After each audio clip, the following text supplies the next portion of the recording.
একটুকু রৌদ্র সোনার চেয়ে দামি, হয়তো তোমাদের কাছে নেই নামি।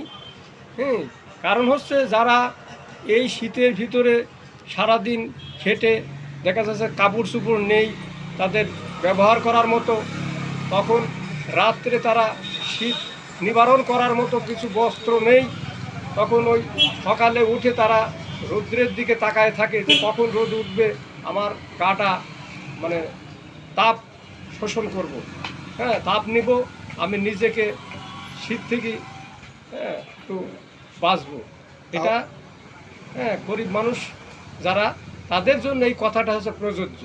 তার মানে আপনি বলতে চাচ্ছেন সূর্য মানে যে রৌদ্রটা দেয় আমাদের কাছে দামি না হলেও যারা রোদ তাপানোর জন্য চেষ্টা করছে যে আমি কালকে শীতের ভিতরে উঠে রোদ তাপাবো, তাদের কাছে অনেক দামি। অসহায় মানুষ যাদের বস্ত্র নেই, থাকার স্থান বাসস্থান নেই, এই সমস্ত লোকের জন্য একটু রৌদ্র সোনার চেয়ে দামি।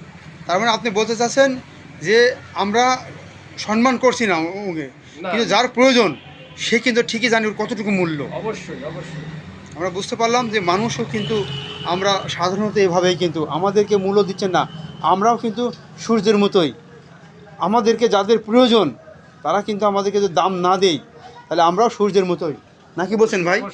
যেমন সূর্যকে যারা দাম দিচ্ছে না সূর্য, কিন্তু আমরাও কিন্তু প্রতিটি মানুষের কাছে প্রতিটি ফ্যামিলির কাছে আমরা কিন্তু এরকম সূর্যের মতোই। আমাদের যারা চিনবে তারা আমাদের আশায় থাকবে যে আমরা একটু রৌদ্র দেবো, আলো দেবো, তাদেরকে ভালোবাসবো। তাই দর্শক এখান থেকে অনেক শিক্ষণীয় আছে। এই জন্য তো বলছে কবির ভাষায় যে সূর্য যেমন নিখিল ধরায় করে কিরণ দান, ফুটিয়ে তুলে সবার তরে শস্য ফুল ফল, এমনই মোদের জ্ঞানের আলো দূর করিবে সকল কালো, মোদের কাছে এলে সবাই জুড়ে যাবে প্রাণ। অনেক সুন্দর লাগলো। আমরা শহীদুল ইসলাম শহীদ ভাইয়ের